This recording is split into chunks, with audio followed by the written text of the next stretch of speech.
Hi, this is Alex from phpacademy.org and I'm back now with another video for the new Boston. This time we're going to be talking about databases.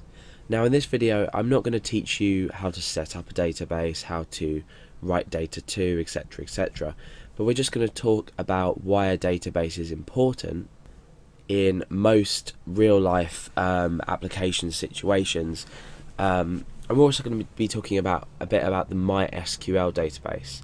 Now this is also called MySQL. You may hear people call it MySQL, but for the duration of these tutorials I'm going to be calling it MySQL. Okay, so why do we need to use a database? Now you may have come across databases before in the format of, say, Excel, Access, and other database applications where you can store values with specific column names and you can store these values as a row. I mean, you can do that in Excel as well, but okay, so let's just get rid of these PHP tags and I'll take you through why we might want to store data in a database. Now, if you've already looked at file handling, you'll know that we may have stored things like a hit counter value in a file, and then what we've done is we've opened the file up, we've read the value in, we've closed the file. We may have then opened the file up again to rewrite another value. Now, this puts a huge amount of strain and complication as well on the whole process. Now let's say we wanted to write a value to a file. What we're doing is we're opening up that file, so we're reading file data. We are then writing a value to a file. What happens if we want, say, to include a username, a password, a first name, a surname, and other data? Let's just say website. So you may have hundreds and hundreds of records with people, their username, their password, and you may want to create some kind of login system for this. Now, you're not going to do very well if you're using files to store this data. You can, by all means, use files to store this data. However, it's a lot more secure and it's also a lot quicker to use a database.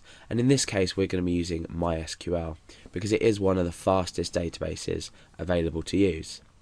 Now, MySQL is hosted on a server, so it will have its own port number. If we open up the XAMPP control panel, you can see that I've got this process MySQL and it's running at the moment. And I think it runs on by default. Let's have a look. Can't see. Let's stop it and then restart it. So it's running on port 3306.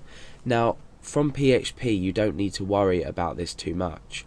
You don't need to worry about accessing it, as a server. But we do use some functions to connect to our database, and then or connect to our server, and then we use another function to connect to the database itself. So you can have a variety of databases within MySQL, and then you can have a variety of tables inside them databases. Now, a database would be, say, users.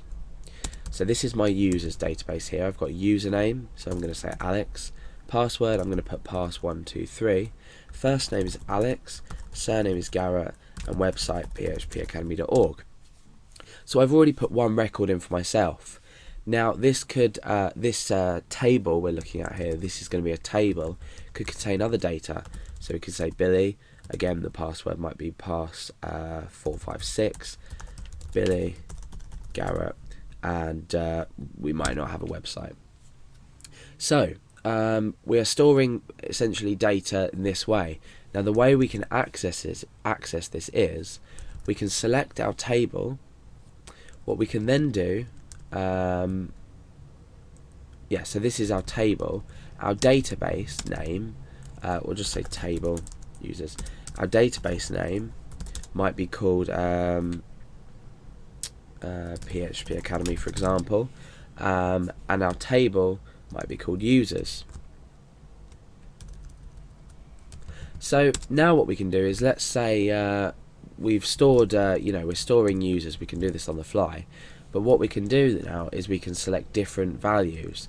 So I can execute something called a query, which will select a specific amount of data from a specific row. Now usually you'd have an ID field on the start of a row, and this will be created something called auto increment. So you know what incrementation is, it just increments every time. So for each record created, it's automatically increments, and this adds to the unique property of it, and we can define a primary key for this ID, and the primary key is just the unique field or the unique column name in your database.